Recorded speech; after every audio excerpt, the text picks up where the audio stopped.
Hey everybody! Well, today I'm starting on another new big project. And if you see behind me and you're like, this is deja vu, a little bit, but not exactly. I am working on our gate for people to go through. We have a gate on the other side of the property from the driveway gate, which will be a person gate for people to go through. And the gate that's there right now is totally full of termites, rotted. I mean, the frame is probably salvageable, nothing else. And I wanted to make a gate that matched the driveway gate. So, we're Douglas and Esperanza, and we decided to leave our lives in the U.S., sell almost everything we own, and move to Baja California Sur, where we decided to start a resort in the magical town of Laredo, Mexico. Please come with us to follow our journey, and never forget to live before you die. I didn't want to bore you with a repeat of all the steps of making this gate, because if you want to see that, just go back and look at the driveway gate episode. 2 episodes, you'll see all that you need to about building these type of gates. But this one is going pretty good. I went to quite a bit of effort to get all of the pieces cut as closely as possible. It's really difficult with an abrasive cutoff saw like this to get accurate cuts. The best way to do this would be with a new carbide tip metal cutting blade. Those are more accurate, I believe, but I don't have one. I don't have a saw that goes slow enough to use a carbide cutting metal blade.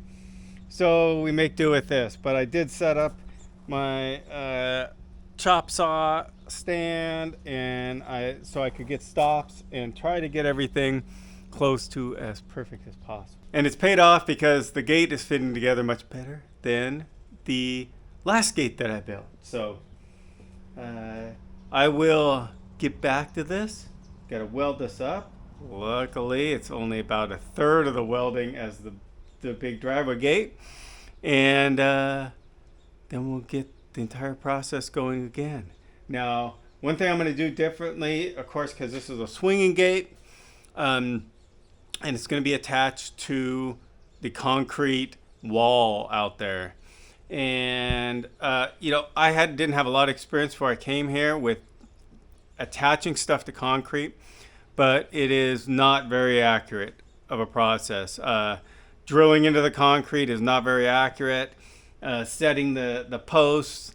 And so when you're trying to get something, like if I tried to just attach the hinges for this straight to the concrete, I could do it, but it's going to take quite a bit of time and quite a bit of tweaking, and it may never be really great, especially with me doing it. So instead, I'm going to build a frame for this door. And the frame will be built around the door. The hinges will attach from the door to the frame, and also the latch will be installed in the door and the frame. It's going to have a keypad entry from the outside, so when you come back, you don't need any keys. You can just keypad it in and walk in the gate, and that allows me to mount the gate to the frame here in the shop, get everything lined up, get all the hinges perfectly lined up, and everything working properly. Then I can take it down and bolt the frame to the wall, and the frame doesn't have to be super accurate to the wall because everything's already lined up and the frame will be rigid. So that's the plan. This is another big outside project. Unfortunately, it's the middle of the summer. It's not going to cool down before I need to get this done. So I just got to knock it out in the heat, get this thing done. Luckily, I can do almost all of it inside the shop where it is at least not in the direct sun. So on the gate project, we now have gotten into a different a bunch of different stuff that we didn't do on the big gate. Now the big gate, I welded it up, sanded it, and then I just primered it, painted it, and put it up. I didn't do anything past sanding to the joints or anything like that. This gate is a little bit different. I didn't want to do it this way, but there's really no way to make it look good without it. Now the driveway gate has a sheet of steel on one side, so one side is just flat with bolts holding that steel on. That's okay for the driveway gate because you're not up close to it, you're just driving through it, and it looks fine from the back. It looks really nice from the front, and it looks okay fine from the back. This gate, you're going to be walking up to it on both sides. You're going to see it from the pool on the inside, and you're going to see it from the outside. So we wanted to have the inset squares on both sides. So instead of just putting a plate on the back, I had to cut steel plates to fit inside of each of these, which are all different. So they all had to be scribed out, cut, and fit. And then I spot welded these in. I'm also going to lightly bondo all of these joints to try to get them a little flatter because it's got to look good close up. You're going to come up and open it. And then for this joint here that's around here, there's some spots it's not perfect. I'm going to use a automotive caulk that is made to caulk and then paint over with automotive paint. They use it in your car all over the place, the firewall, different areas where there's connections that may flex. They use this automotive caulk, and it works pretty good. It's pretty good on the metal connections that are going to be painted. Right now, because we just had the hurricane go through, it is so moist here. Any bare metal that's exposed on this, rusts in a matter of hours, starts to speckle up, and then overnight you've got like a light coat of surface rust. There's no way to keep on top of that and bondo it. So I'm going to treat the rust first and then bondo it afterwards. Now, normally you would treat the rust with, if you just wanted to treat the rust, you'd treat it with phosphoric acid. Phosphoric acid changes the rust to, I think, something like a zinc oxide or something like that, which is then a corrodable surface. It's a surface that doesn't corrode and is paintable. And that's what they do in automotive, where they get your car down to bare metal when they're repainting it. Then they do phosphoric acid because that converts any rust that's left over to hardened, very good surface to paint on. So this is what I could find here in Mexico. They call it oxy primer, converter to oxide, so rust converter, oxy primer. I've used it once before on some rusty metal, and it seemed to work pretty good. It looks like it's got phosphoric acid in it because phosphoric acid turns all the rusty bare metal black like this. This stuff goes on, it looks like milk, and then it turns all the rust and all the bare metal black, which is now going to harden into a very hard coat, super easy and good to paint, and it won't rust anymore. So Esperanza just did this whole side for me because I'm down helping them pump out the water out of the pool so that they can start to work on it. And then we're going to let this dry, and we're going to flip it around and do the other side. So I had a viewer that commented and suggested using flat black paint instead of gloss black paint, which I used on the driveway gate. And I should have known this. I know that gloss black is like the worst color for showing every imperfection in metal. And so it was kind of a dumb thing for me to paint that gate glossy black. I like gloss because it's easier to clean, and it doesn't, matte black, the problem with it is it tends to get buildup of junk, and we have a lot of dust here, and it builds up over time, and then it's hard to clean out. but I think it's going to look a lot better. So we're going to go matte black on this, and I'm actually going to repaint the driveway gate matte black when we do the final touch-up paint on that. Now that Esperanza is in painting mode, Yes. she's going to do some more painting. So she just got done painting the front side of our gate with the Oxy primer, and now she's going to paint, well, I don't say we, I'm not going to do this. She's going to paint these mirrors. Now these mirrors we got from a lady in town here who actually had a skateboard shop, and the mirrors were in her skateboard shop, but Yes. she is moving to somewhere else in Mexico. I forgot where she's moving, but she's moving somewhere else. So she was selling all the stuff out of her shop, all the, everything in the shop. She sold these mirrors. Now, what did we get these mirrors for? $10? Like $10 each. Something like that. These, I made a boo-boo, and these are for the bathrooms. yes. And I ordered something that is too small. So No, the original ones that are in there now, they're round. they're too small. Yeah. So we found these on Facebook Marketplace and decided to get these because they were so cheap. And just gonna spray paint them black. It's a little match. And I wanted to point one thing out. Yes, I do have my shorts on wrong side out. I know that. It's so if I get paint or something on them, it's on the inside, and I didn't ruin my new shorts. Yes. Esperanza doesn't have really cool shorts like mine. Yeah, I'm not lucky like you. We got these mirrors for like $10 a piece. If you've looked at mirrors, you know that these are like, what, $150 mirrors? Yeah. If you go to Amazon or anywhere else, or go to Home Depot and buy a mirror this size, it's a good size mirror. They're really expensive, so this was a really good find. And that's one other thing. When we were up in the U.S., we always use Craigslist. 75% of the stuff in our house was from Craigslist used, because that's where we save money. Down here, there is Craigslist. Virtually nobody uses it. No. There's almost never anything on it. But Facebook Marketplace is super popular down here, both with expats and Mexicans. So this was a Mexican lady, and we have actually purchased several things. We purchased our big cabinet out here we use for our kind of closet from a Mexican lady off of Facebook Marketplace. So we use Facebook Marketplace down here in Loretto.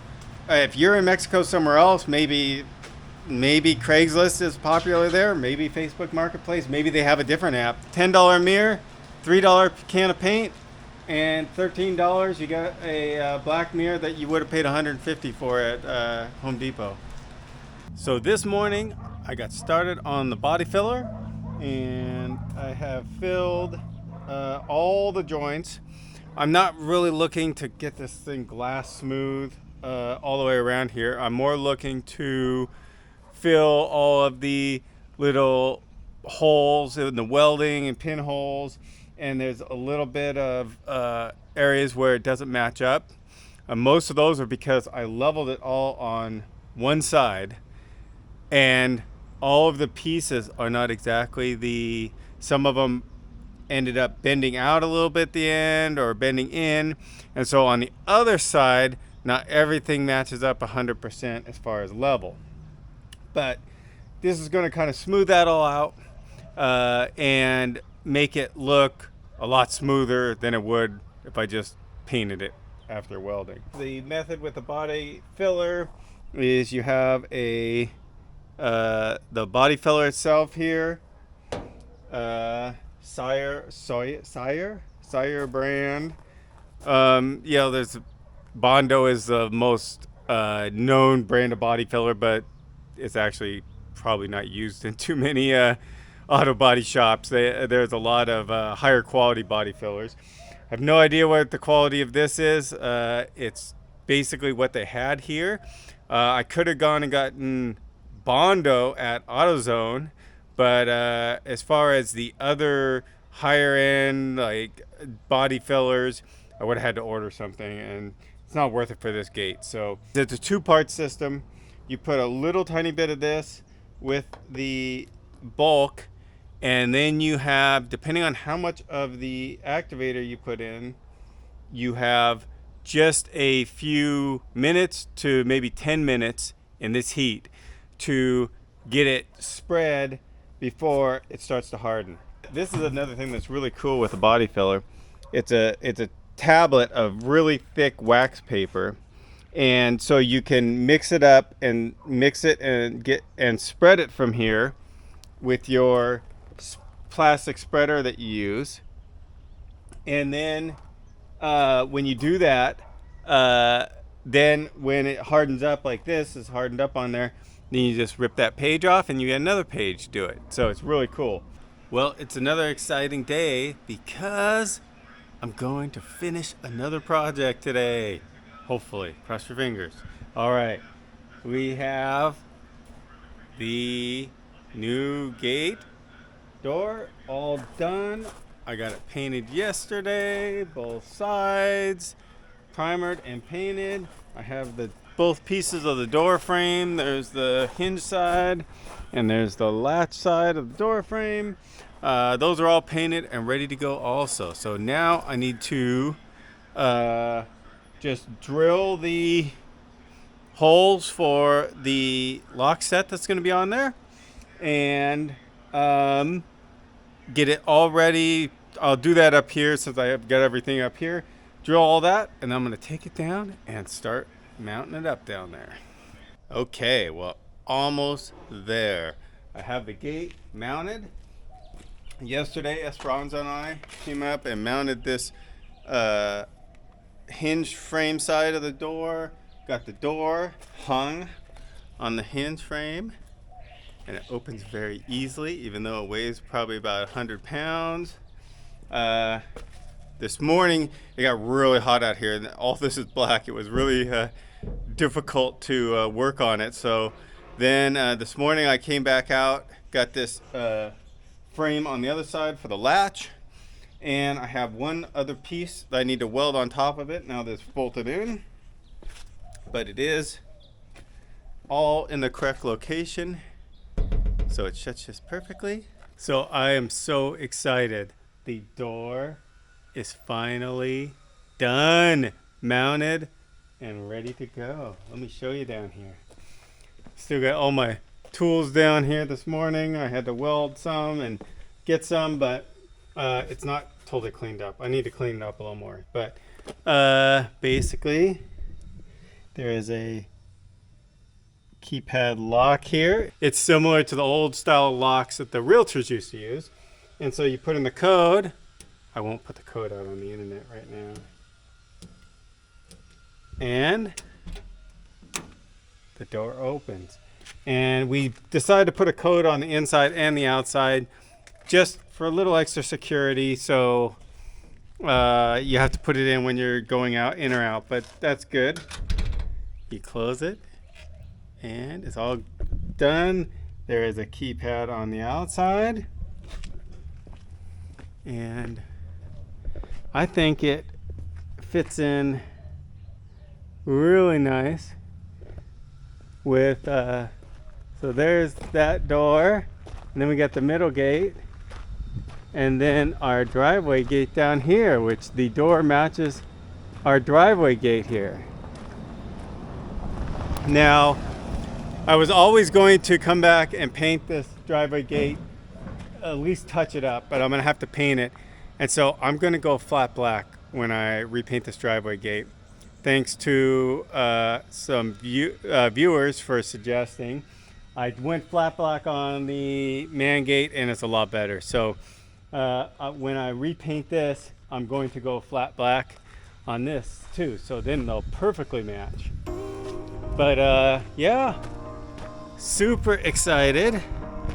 And now I can get on to the next project. So this is another huge project off my list. So thanks everybody for watching. I hope you enjoyed this episode as much as I did, because this was a big thing I wanted to get done. And now it's Saturday and I can go and get some cool drink and maybe a little bit of relaxation. So thanks again for watching, and never forget to live before you die.